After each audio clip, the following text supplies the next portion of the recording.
Students, आज हम लोग सेकेंड चैप्टर सॉल्यूशन का न्यूमेरिकल का नेक्स्ट क्वेश्चन सॉल्व करेंगे। ठीक है, अभी तक 7 क्वेश्चन हम लोग सॉल्व कर चुके हैं सॉल्यूशन चैप्टर का, जो कि सेकेंड चैप्टर सॉल्यूशन का। ठीक है, 7 न्यूमेरिकल हम लोग सॉल्व कर चुके हैं। क्वेश्चन नंबर 8, और जैसे हम पहले भी बोल चुके हैं कि सॉल्यूशन चैप्टर में जितना टॉपिक से न्यूमेरिकल आने का चांस रहता है, टोटल सबको हम लोग टच करेंगे, सब न्यूमेरिकल हम लोग करेंगे, एक भी रहने नहीं देंगे। और अगर जैसे कोई कंपटीशन में न्यूमेरिकल आता है, वो सब भी हम लोग इसमें कंप्लीट करेंगे। कोई अगर कंपटीशन में कोई न्यूमेरिकल आता है इस चैप्टर से, तो वो सब भी हम लोग इसमें देखेंगे। ठीक है, सो क्वेश्चन नंबर 8 क्या है? Question, vapour pressure of pure water at 298 kelvin is 23.8 mmHg। क्या है कि प्योर वाटर का जो वेपर प्रेशर है वो कितना है? तो 23.8 mmHg है। और क्या टेम्परेचर है? तो 298 केल्विन है। ठीक है, 50 ग्राम ऑफ यूरिया 50 ग्राम मतलब मास दे दिया यूरिया का 50 gram, is dissolve in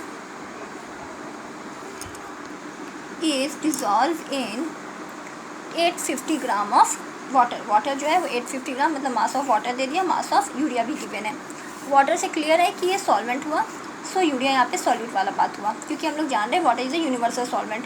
second chapter solution का थ्योरी पार्ट में हम ये बता चुके हैं। ठीक है, यूनिवर्सल सॉल्वेंट होता है वाटर।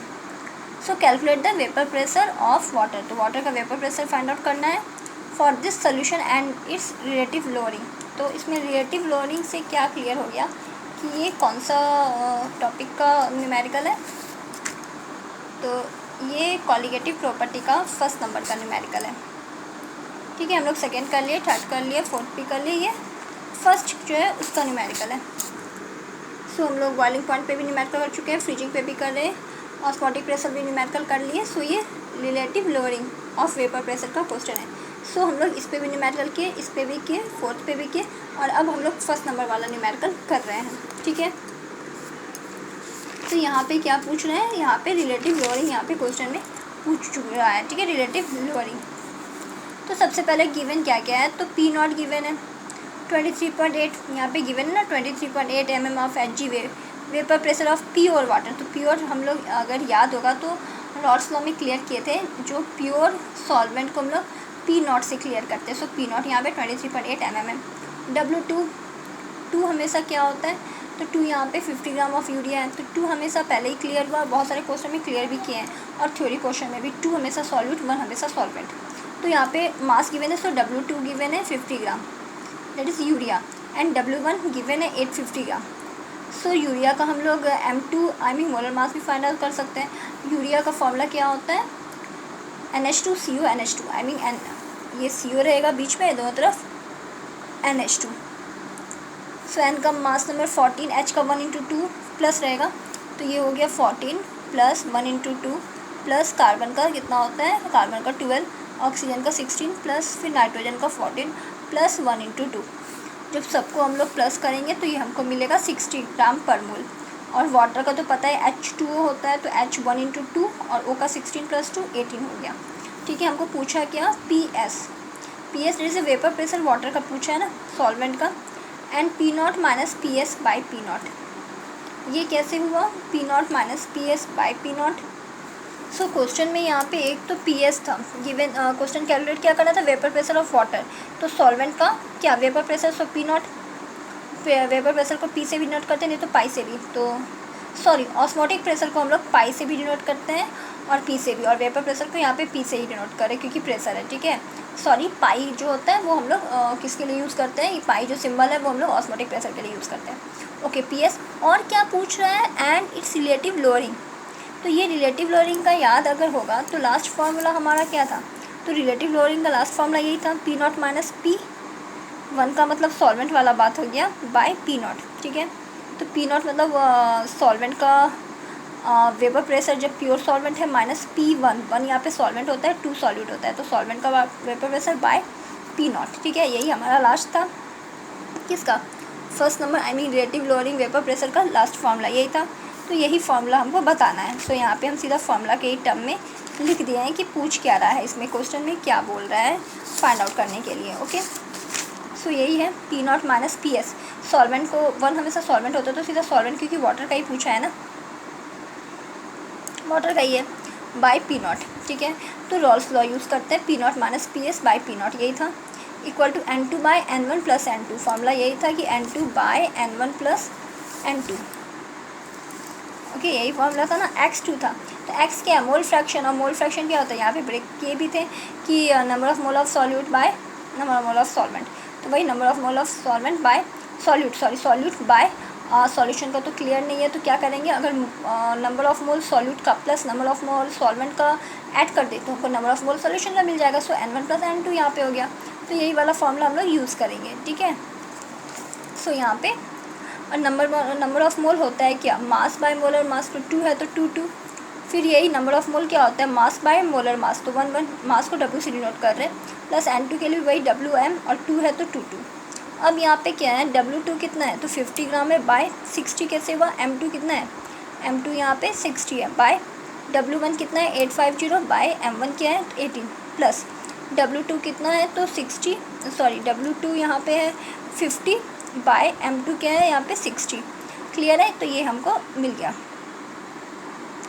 सो यहाँ पे जब 50/60 करेंगे तो 0.83, और इसको जब हम लोग करेंगे 850/18 को तो 47.22, प्लस 50/60 0.83, तो ये प्लस करके डिवाइड करेंगे तो हमको 0.017 मिलेगा, ठीक है।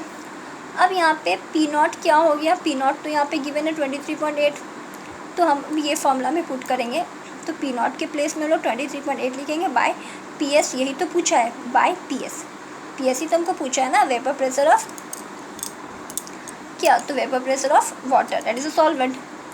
तो अब इसको क्रॉस मल्टीप्लाई करेंगे, देखो 23.8 minus P S equal to, ये इधर चला गया 0.017 पी एस, अब ये भी पी एस ये भी पी एस, इसको इधर ले आएंगे, तो ये पे क्या है, कुछ नहीं है, मतलब आई मीन प्लस है, इधर माइनस ऐड हो जाएगा, तो 0.01, और ये कुछ नहीं मतलब 1, तो 1.017 हो गया पी एस इक्वल टू, ये इधर चला गया तो माइनस, तो ये माइनस इधर माइनस माइनस कैंसिल हो गया है ना, ये इधर चला गया माइनस, और इधर ये माइनस है, तो ये माइनस और माइनस कैंसिल हो गया, क्योंकि इसको उठा के हम लोग इधर ले आए, इसको उठा के इधर ले आए, तो अब पी एस क्या हो जाएगा 23.8 बाई 1.017, और डिवाइड करेंगे तो 23.4 मिलीमीटर, ये हमको मिल गया सॉल्वेंट का वेपर प्रेशर, ठीक है, पी फॉर वेपर प्रेशर।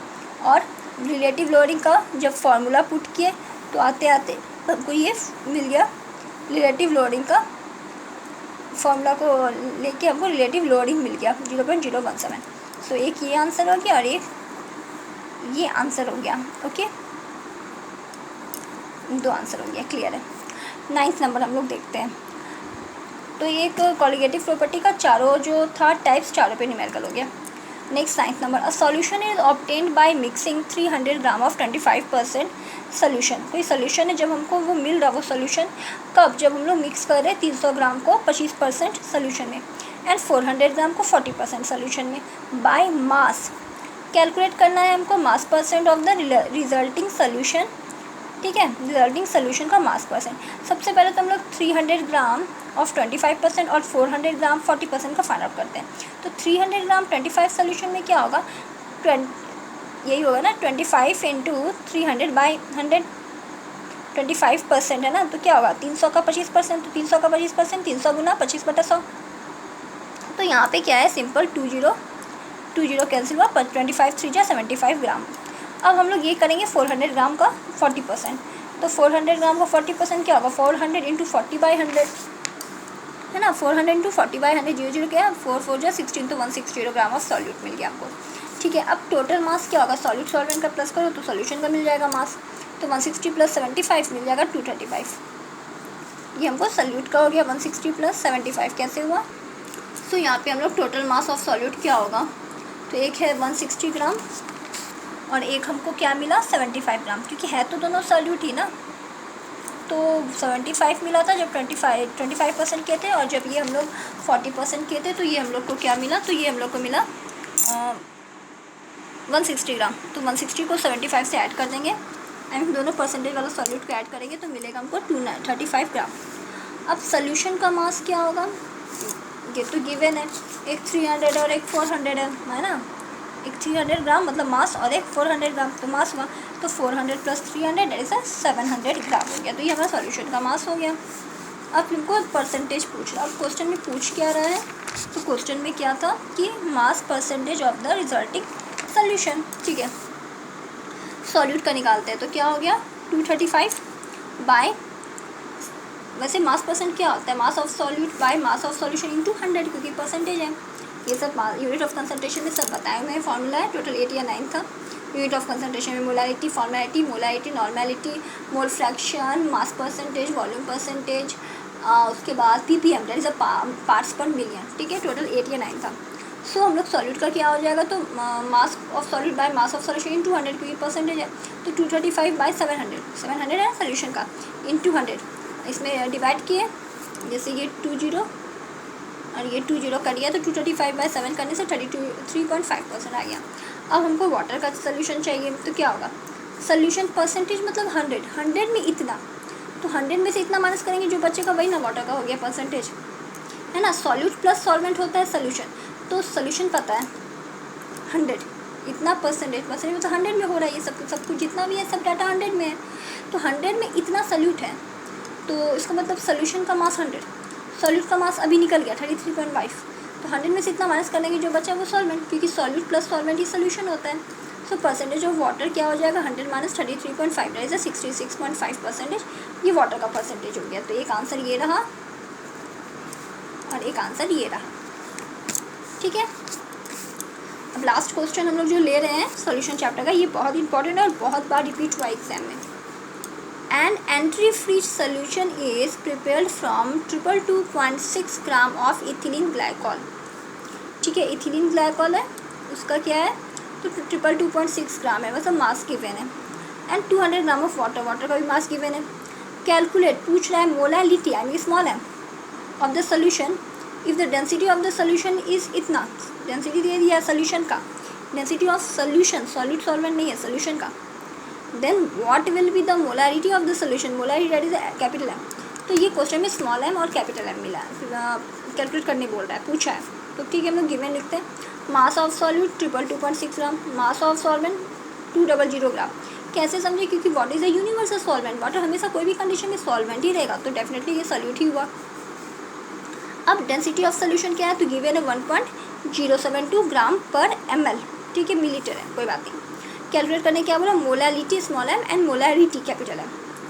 चलो हम लोग कैलकुलेट करते हैं। सबसे पहले मोलर मास क्यों निकालेंगे, मोलर मास, क्योंकि मोलालिटी जाओ या मोलारिटी में जाओ, फॉर्मूला क्या होता है, gram mole of the solute, ये दोनों में होता है, इसमें भी ग्राम मोल ऑफ सॉल्यूट, और ग्राम मोल आई मीन मोल क्या होता है, मास बाय मोलर मास। तो मास तो गिवन है लेकिन मोलर मास तो गिवन नहीं है, वो कभी गिवन रहेगा भी नहीं, क्योंकि फॉर्मूला को देख के हम लोग मोलर मास फाइंड आउट कर सकते हैं, क्योंकि मास ही को मोलर मास बोलते हैं। तो molar mass of solute formula क्या होता है इथिलीन ग्लाइकॉल का, C2H6O2। तो फाइंड आउट करेंगे 12, C का 12 होता है मास, हम into 2 plus 1 into 6 plus 60 into 2, जब सबको हम लोग मल्टीप्लाई प्लस करेंगे तो 62 ग्राम पर मोल हो गया। तो मोल ऑफ सॉल्यूट क्या हो जाएगा, डेफिनेटली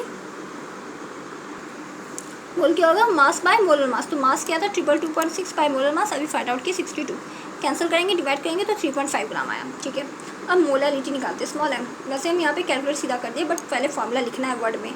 क्या होता है, gram mole of solute by mass of solvent, और वो भी केजी में। तो ग्राम मोल ऑफ सॉल्यूट कितना है 3.59 लिख भी सकते नहीं भी, बाय मास कितना था, तो मास हमारा यहाँ पे सॉल्वेंट का, क्योंकि फॉर्मूला क्या है, gram mole of solute by mass of solvent in KG. तो सॉल्वेंट कितना 200 था बट ग्राम में, तो केजी कैसे करें ग्राम को, तो बाय 1000, तो 200 बाय 1000। सो जब हम लोग इसको कैलकुलेट करेंगे तो ये 17.95 मोल पर केजी आ जाएगा, क्योंकि केजी में कन्वर्ट कर चुके हैं। ओके, तो ये एक आंसर हुआ। और नेक्स्ट है मोलालिटी। मोलारिटी का फॉर्मूला होता है gram mole of the solute, ये तो फिक्स है, bye volume of solution in litre. तो वॉल्यूम क्वेश्चन में गिवन है नहीं, तो सबसे पहले वॉल्यूम निकालना होगा, लेकिन एक हम लोग को ईजी कर दिया कि डेंसिटी दे दिया, तो डेंसिटी दे दिया तो वॉल्यूम निकालने में ईजी है। डेंसिटी ऑफ सोल्यूशन दिया है, ओके, डेंसिटी ऑफ सोल्यूशन, और वॉल्यूम भी होता है सोल्यूशन का, तो मास भी तो हम लोग सोल्यूशन का ही उठाएंगे, मास भी तो हम लोग सोल्यूशन का ही लेंगे। ठीक है, तो यहाँ पे मास सोल्यूशन का कितना है नहीं दिया है क्वेश्चन में, लेकिन सोल्यूट का मास और सॉल्वेंट का मास को अगर ऐड करते तो सोल्यूशन का मास निकल जाएगा। दैट इज 222.6 प्लस 200 ऐड कर देंगे तो सोल्यूशन का मास निकल जाएगा, कितना होगा 422.6 ग्राम। ठीक है, अब क्या हो गया, वॉल्यूम ऑफ सॉल्यूशन निकालना है हमको, है ना। फॉर्मूला क्या होता है, gram mole of solute by volume of solution in litre. तो वॉल्यूम ऑफ सॉल्यूशन निकालना है, डेंसिटी ऑफ सॉल्यूशन क्वेश्चन में गिवन है, density of solution question given है, और मास ऑफ सॉल्यूशन हम लोग निकाल लिए। तो वॉल्यूम क्या होता है, डेंसिटी क्या होता है, डेंसिटी होता है, डेंसिटी को रो से डिनोट करते हैं, मास बाय वॉल्यूम। तो वॉल्यूम क्या हो जाएगा, मास बाय डेंसिटी। तो वॉल्यूम का फॉर्मूला क्या होगा, वैसे हम डायरेक्ट यहाँ पे पुट कर दिए, बट यहाँ पे एक लाइन में लिखना है फॉर्मूला को कि volume of solution equal to mass of solution by density of solution. तो mass of solution 422.6, density of solution question given 1.072, calculate करने से 394.211 ml ही होगा, क्योंकि यहाँ पे डेंसिटी को हम लोग ना ml में था क्वेश्चन में, चेंज नहीं किए, ml ही रहने दिए, तो कोई बात नहीं, ml में ही रखते हैं अभी हम। ठीक है, तो यहाँ पे बहुत बार न्यूमेरिकल बहुत जगह हम क्या कि फॉर्मूला नहीं लिखे सीधा पुट कर दिए, बट ऐसे मत करना, एग्जाम में फॉर्मूला लिखने के बाद नेक्स्ट लाइन में जाके पुट करना। जैसे यहाँ पे volume of solution equal to यहाँ पे लिखना था क्या, mass of solution by density of solution, तब ये पुट करना था। तो 394.21 ml हो गया। अब मोलारिटी कैपिटल M क्या होगा, तो यहाँ पे फिर हम नहीं लिखे, यहाँ पे लिखना था क्या फॉर्मूला को, क्या होता है molarity gram mole of the solute by volume of solution in litre. तो ग्राम मोल ऑफ सॉल्यूट बार बार हम लोग क्यों फाइंड आउट करेंगे, सीधा यही वाला पुट करेंगे ना 3.59।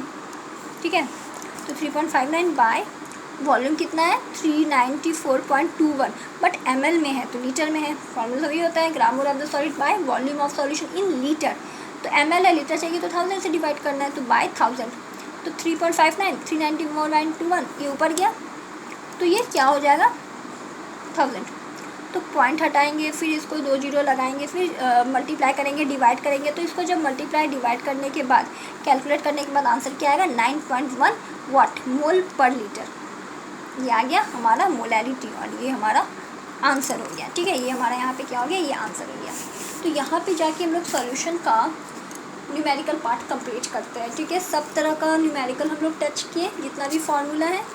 उसके बाद हम रॉल्स लॉ भी लिए, हेनरी लॉ भी लिए, उसके बाद हम लोग ऑस्मोटिक प्रेशर का भी क्वेश्चन लिए, कॉलिगेटिव प्रॉपर्टी का चारों टाइप का चारों का न्यूमेरिकल लिए। उसके बाद हम लोग यूनिट ऑफ कंसंट्रेशन का भी लिए, जो हार्ड टाइप का है, जो थोड़ा सा ट्रिकी है, जो थोड़ा सा हट के है, और जो सिंपल वाला फॉर्मूला पे बेस्ड है वो सीधा आंसर आ गया, तो वो हम नहीं बता रहे, वो तो सिंपल है, बुक से दिनेश राइटर का बुक से भी तुम लोग सॉल्व कर सकते हो, तो वो नहीं हम बताएं, वो तो सिंपल है, फॉर्मूला पे पुट करो डाटा को, आंसर आ जाएगा विथ यूनिट। ठीक है, तो यहाँ पे सेकेंड चैप्टर का सोल्यूशन चैप्टर का 10 न्यूमेरिकल कंप्लीट करें। नेक्स्ट क्लास केमिस्ट्री का next class third chapter electrochemistry start करेंगे। कैसे, तो पहले थ्योरी पार्ट पूरा चैप्टर का, उसके बाद हम लोग स्टार्ट करेंगे न्यूमेरिकल में पहले फॉर्मूला पूरा एक साथ एक जगह लिखेंगे, उसके बाद न्यूमेरिकल स्टार्ट करेंगे। तो नेक्स्ट क्लास में थर्ड चैप्टर केमिस्ट्री का इलेक्ट्रोकेमिस्ट्री का थ्योरी पार्ट स्टार्ट होगा, उसके बाद न्यूमेरिकल पार्ट्स। ओके।